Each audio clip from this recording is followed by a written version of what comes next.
Hello दोस्तों, सरकारी notification में आप सभी का स्वागत है। मैं हूं जोगेंद्र कुमार और आप लोगों के लिए लाया हूं न्यू नोटिफिकेशन जो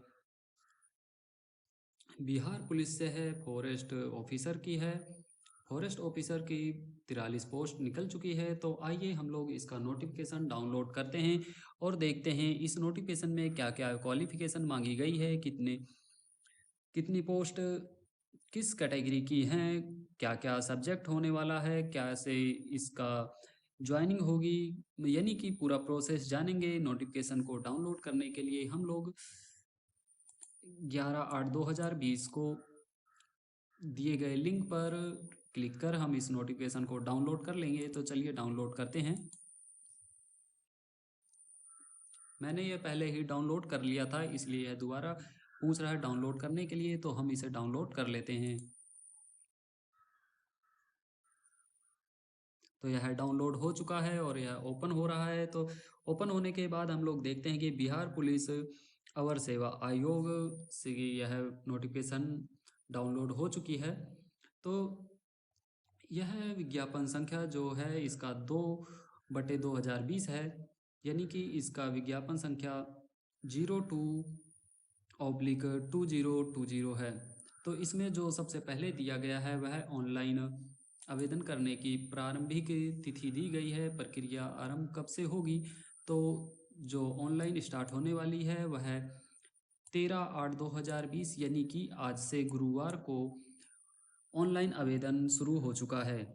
तो जो अंतिम डेट होगी वह 16/9/2020 होगी, बुधवार को 16/9/2020 होगी। तो आप लोग आज से फॉर्म शुरू हो चुका है, आप लोग फॉर्म भरना शुरू कर दें।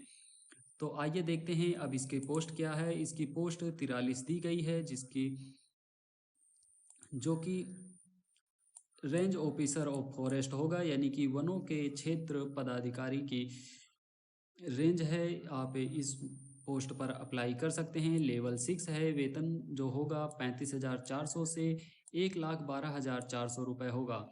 और जो रिक्तियों की संख्या है वह 43 है, यानी कि 43 पोस्ट दी गई हैं। तो आप लोग इस 43 पोस्ट पर अप्लाई कर सकते हैं। तो आइए अब नीचे देख लेते हैं इसके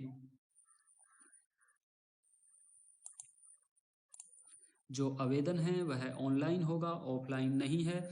तो आप लोग जो नियमावली 2013 है उसके अनुसार सभी शर्तों के साथ है इस फॉर्म को अप्लाई कर सकते हैं। इसमें संशोधन किया गया है नियमावली में जो 2020 में। तो आप लोग इसमें चयन और नियुक्ति प्रक्रिया के बारे में नीचे दिया गया है। तो चलिए देख लेते हैं नीचे की प्रक्रिया और क्या दी गई है। तो इसमें जो दिया गया है, वनों के क्षेत्र पदाधिकारी, रेंज ऑफिसर और फॉरेस्ट के पदों की नियुक्ति और चयन की प्रक्रिया में विहित प्रक्रिया निम्नलिखित है। तो जो पहली होगी वह लिखित परीक्षा होगी, और जो दूसरे नंबर पर है वह साक्षात्कार है, और तीसरे नंबर पर शारीरिक परीक्षण होगा, जिसमें आप लोगों को आपके शरीर के मेडिकल कराया जाएगा, यानी कि सभी शारीरिक जांच की जाएगी। तो आइए देख लेते हैं लिखित परीक्षा में क्या क्या पूछा गया है। आयोग द्वारा सभी अभ्यर्थियों के लिए लिखित प्रतियोगितात्मक परीक्षा आयोजित की जाएगी, जिसमें 2 पत्र होंगे। लिखित परीक्षा के सभी पत्र बहुविकल्पीय प्रश्नों पर आधारित होंगे, यानी कि जो प्रश्न आएंगे वह बहुविकल्पीय प्रश्न होंगे।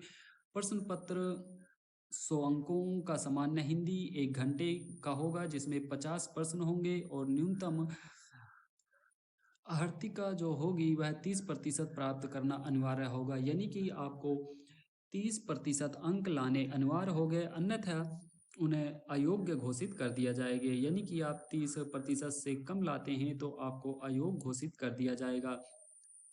प्रत्येक गलत उत्तर के लिए 0.2 अंक काट लिया जाएगा। सामान्य हिंदी एवं पत्र के प्राप्तांक और मेधा निर्धारण में नहीं जोड़ा जाएगा, यानी कि आपका यदि गलत होता है तो 0.2 अंक काट लिया जाएगा। तो आप लोग इस बात का ध्यान रखें, माइनस मार्किंग होने वाली है। तो हिंदी में तो हो गया। अब अगले द्वितीय प्रश्न पत्र पे चलते हैं, जिसमें दिया गया है कि द्वितीय प्रश्न पत्र सामान्य अध्ययन का होगा, जो सामान्य ज्ञान, समसामयिकी मुद्दों, सामान्य विज्ञान, नागरिक शास्त्र, भारतीय इतिहास, भारतीय भूगोल, गणित और मानसिक योग्यता जांच के संबंध में होगा। द्वितीय प्रश्न पत्र पूर्णांक 300 अंक का होगा, जिसमें प्रश्नों की कुल संख्या 100 होगी, यानी कि एक प्रश्न 3 अंक का होने वाला है।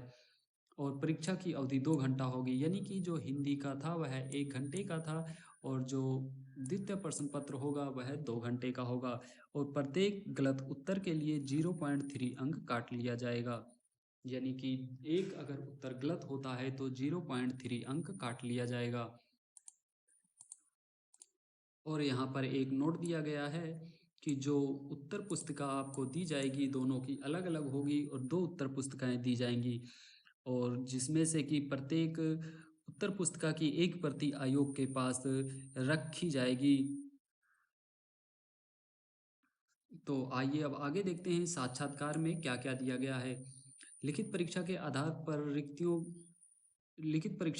पर रिक्ति से 0.6 गुना अभ्यर्थियों का चयन के लिए मेधानुसार बुलाया जाएगा, तो उन्हें साक्षात्कार के लिए 6 गुना आमंत्रित किए जाएंगे। साक्षात्कार के अर्थ अभ्यर्थियों को पर्याप्त संख्या में अनुपलब्धता की दशा में उक्त अनुपात को उपयुक्त रूप से कम किया जा सकता है। यदि ज़्यादा अभ्यर्थी उपलब्ध होते हैं तो यह गुणा कम कर लिया जाएगा, यानी कि कम लोगों को भी बुलाया जा सकता है।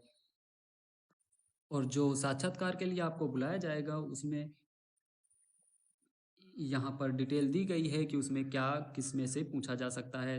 तो यहाँ पर यह है कि साक्षात्कार के कार में अभ्यर्थियों को पूर्ण व्यक्तित्व विषयों के ज्ञान, समसामयिक घटनाओं की जानकारी, रचनात्मक एवं सकारात्मक गुणों की परीक्षा, और पर्यावरण, वन एवं वायु परिवर्तन विभाग में कार्य करने के लिए उनकी उपयुक्तता का मूल्यांकन किया जाएगा। और जो साक्षात्कार होगा वह 50 अंकों का होगा। यहाँ पर दिया गया है साक्षात्कार 50 अंकों का होगा। तो अब आइए देख लेते हैं कि शारीरिक परीक्षण में क्या क्या पूछा जाएगा। तो शारीरिक परीक्षण में यहाँ पर दिया गया है कि जो ऊंचाई होगी वह पुरुषों के लिए न्यूनतम ऊंचाई 5 यानी ये 152.5 सेंटीमीटर अनुसूचित जाति जनजाति के लिए होगा, और महिलाओं के लिए जो होगा न्यूनतम ऊंचाई होगी 145 सेंटीमीटर अनुसूचित जनजाति के लिए, और पुरुषों के लिए जो अन्य के लिए होगी वह 163 सेंटीमीटर होगी, और जो महिलाओं के लिए होगी 150 सेंटीमीटर अन्य के लिए होगी। तो यहाँ पर सभी के लिए दिया गया है। तो अब आइए सीना देख लेते हैं। बिना फुलाए जो सीना है वह 79 सेंटीमीटर न्यूनतम है, और फुलाकर 84 सेंटीमीटर न्यूनतम है। तो फुलाने के बाद सीना में कम से कम 5 सेंटीमीटर का अंतर होना अनिवार्य है। यदि इससे कम रहता है तो आप लोग अयोग्य घोषित हो जाएंगे। और आगे देख लेते हैं। पुरुषों के लिए 4 घंटे में 25 किलोमीटर पैदल चलना है, और महिलाओं के लिए 4 घंटे में 14 किलोमीटर पैदल चलना है।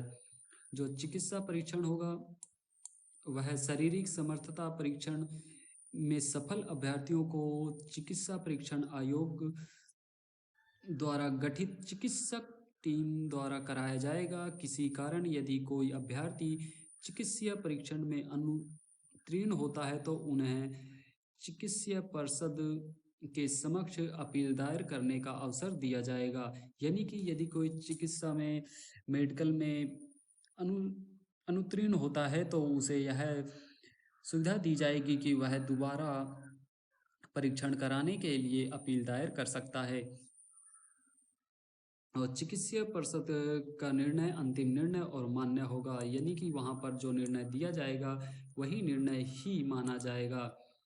तो इस प्रकार से आप लोगों का पूरा प्रक्रिया होने वाली है इस भर्ती में। तो आप लोग इस नोटिफिकेशन को डाउनलोड कर लें। मैं आप लोगों को इसका नोटिफिकेशन का लिंक जो है वो है डिस्क्रिप्शन में दे दूंगा, तो आप लोग वहाँ से इसे डाउनलोड कर लें और इस नोटिफिकेशन को अच्छी तरह पढ़ लें। इसमें और भी चीज़ें दी गई हैं जिन्हें आप लोगों को पढ़ना ज़रूरी हो जाता है। तो इसकी जो अंतिम तिथि होगी वह मैंने आप लोगों को ऊपर बता दी है। और जो कट ऑफ होगी वह 1/8/2020 निर्धारित की गई है उस डेट को।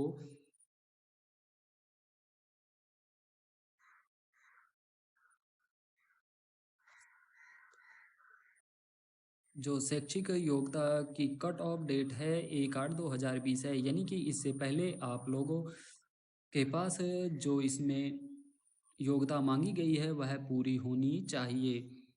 तो बाकी चीज़ें आप लोग इसे डाउनलोड करके पढ़ लें। जो उम्र की गणना होगी, आपके जो उम्र की गणना की जाएगी वह 1/8/2020 को उम्र की गणना भी की जाएगी, यानी कि आप 1/8/2020 को 21 वर्ष से अधिक और 42 वर्ष से कम होने चाहिए, यानी कि और पिछड़ा वर्ग एवं अत्यंत पिछड़ा वर्ग के पुरुषों के लिए 21 वर्ष और 45 वर्ष दिया गया है। तो आपको यह उम्र की सीमा जो है वह 1/8/2020 को पूरी करनी है। तो वही लोग इस फॉर्म को भरें जो 1/8/2020 को अपनी उम्र की सीमा को पूर्ण कर रहे हैं। तो आइए देख लेते हैं इसमें कौन सी कैटेगरी के लिए कितनी पोस्ट दी गई हैं। जो अनुसूचित जाति की है उसकी पदों की संख्या 1 है, अनुसूचित जनजाति के लिए 1 है, और अत्यंत पिछड़ा वर्ग के लिए 9 है, और 35% जो आरक्षित महिलाएं हैं उनके लिए 3 पोस्ट है। पिछड़ा वर्ग के लिए 1 पोस्ट है, और आर्थिक रूप से कमजोर वर्ग के लिए 4 पोस्ट, और आरक्षित महिलाओं के लिए शैक्षिक रूप से जो आरक्षित हैं, क्षैतिज रूप से जो आरक्षित हैं उनके लिए 1 पोस्ट है। और पिछड़े वर्ग की महिलाओं के लिए जो 3% आरक्षित है उनकी 2 पोस्ट है, और आरक्षित सामान्य वर्ग के लिए 25 पोस्ट दी गई है। और आरक्षित महिलाएं जो 35% हैं उनके लिए 6 पोस्ट दी गई, यानी कि टोटल पोस्ट 43 है। जो आरक्षित पोस्ट हैं वह टोटल 10 हैं। तो आप लोग नोटिफिकेशन को डाउनलोड कर लें, डिस्क्रिप्शन में लिंक आपको मिल जाएगा। तो आप लोग वहाँ से इसे नोटिफिकेशन को पढ़ लें और तभी इस फॉर्म को अप्लाई करें। और आपकी आयु सीमा में भी नियम अनुसार छूट दी जाएगी सभी चीज़ों के जिसके लिए आपको सर्टिफिकेट लगाना होगा जाति प्रमाण पत्र का, उसी के हिसाब से आपको छूट मिलेगी। और बाकी की डिटेल आप इसकी वेबसाइट पर आकर पढ़ लें। तो आज से फॉर्म शुरू हो गया है, तो आप लोग फॉर्म को भरना शुरू कर दें। और जो इसकी क्वालिफिकेशन है वह 10th क्लास है, 10वीं क्लास के लोग इसको भर सकते हैं। एक्स सर्विस मैनों के लिए भी आरक्षण दिया गया है, वह भी इस फॉर्म को भर सकते हैं। BPSSC से यह वैकेंसी आई हुई है, तो आप लोग जल्द से जल्द भरें और पूरे फॉर्म को पढ़ लें तभी भरें। तो आपसे मिलता हूँ नेक्स्ट वीडियो में, तब तक के लिए जय हिंद दोस्तों।